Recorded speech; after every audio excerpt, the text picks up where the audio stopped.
knocking at my door. The sound of silence, I can't take anymore.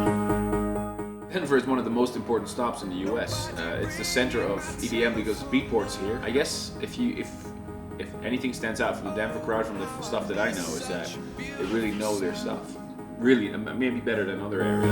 And I don't even know how I survive. I won't make it to the show without your light. No, I don't even know if I'm alive. It's a long story, but to put a long story short, Intense is about... I was looking at my life at the moment, and it is pretty intense. I'm a dad now. I have a 2-year-old, second on the way. Totally unexpected, last year voted #1 again. State of Trance, millions of listeners. So I just thought, I'm really in the rush hour of life. It's pretty intense. I use that as an inspiration. And when I was working on the album, I didn't have the title yet. So I was just thinking, all these songs are pretty, high contrasts of each other. Because one song would be about a guy falling off the streets and nobody wanting to help him alone. And another song would be, about something happy, beautiful life, for example. So it's the album's full of contrast. So, and I thought that was a nice concept because everybody watching right now, the guy that's videoing this, everybody has ups and downs in life, right?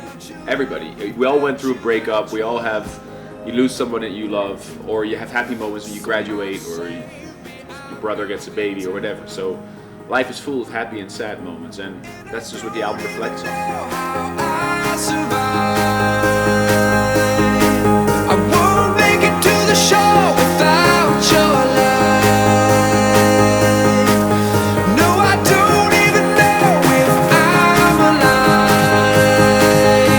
Oh, without you now, this is what it feels like.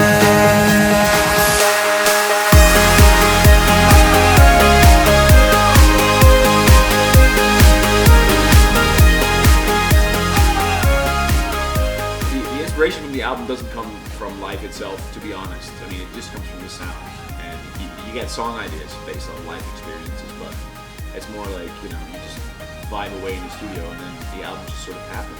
Yeah, it was actually about my neighbor who I found out when I got back from meeting Armin's camp. I was all excited about meeting him and everybody else, and came back home, told my family the good news, and they had bad news waiting for me at home. My neighbor, we found out he had a brain tumor, and he had 7 weeks to live. So I had the track from Armin to write to, and I basically just put myself in his family situation, and that was the message that I would be, somebody would be saying to somebody that's going to lose somebody. So good news is that actually he's still around, and so far so good.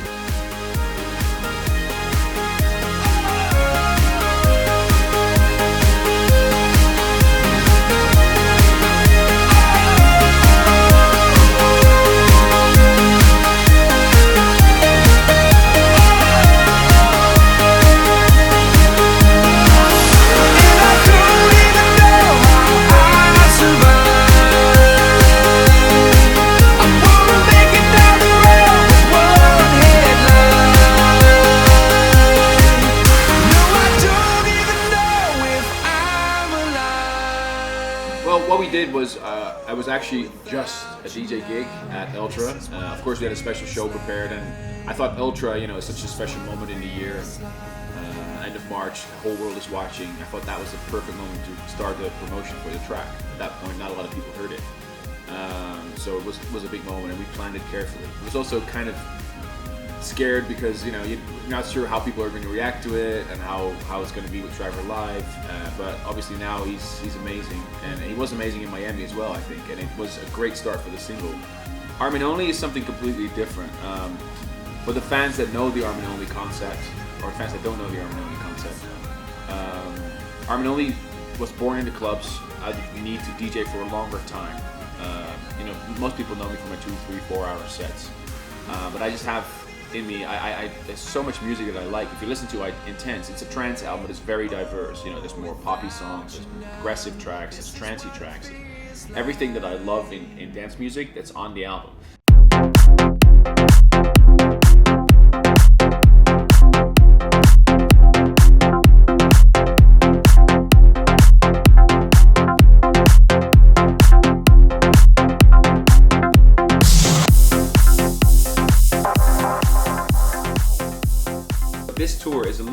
tryout tour for the Armin only show. I mean, I have 10 new artists that I work with on my new album. So I want to really investigate which artists I can work with, and how we want to bring the show. Because the new Armin only show is going to be different than the last Mirage show.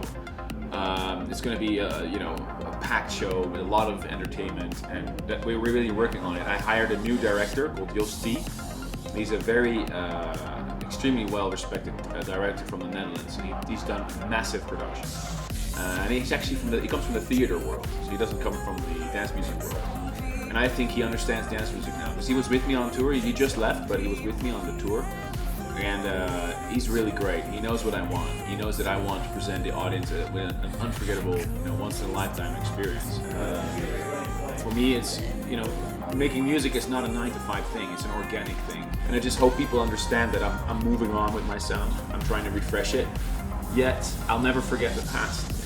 But we had a pretty big house. My dad was a doctor, right? So we had a nice house, and next to it, the house was the where he practices GP.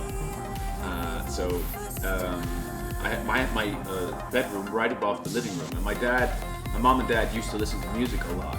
My father isn't a musician; he can play the piano pretty well, but he's not a trained musician or anything. Nor is my mom, but they both love music. So my dad, it was pretty progressive at the time. He listened to pretty weird music in the 70s, and he used to listen to like Vangelis, Tomita, Klaus Schulze, the really progressive early sounds.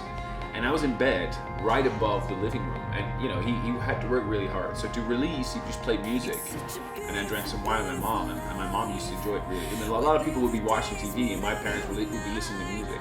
They still do, actually. I mean, we have a living room set up with no TV, it's just a stereo system. And I don't know any better. In my home, I have the same thing right now. I love listening to music that way, just sitting in a room listening to music, really enjoying it. And I was, as a little kid, sleeping right above that floor. So I heard the bass sounds coming up. And instead of you would think like, my mom would always be like, oh, quiet, he's asleep. I felt so at home, because I felt like the warm sounds of the bass sort of made me feel comfortable. And I know my dad was home, so I felt safe as a kid. So music's always been like that, especially when I'm sitting backstage at a show, I hear those bass sounds. It reminds me of my childhood, because I know my dad's home.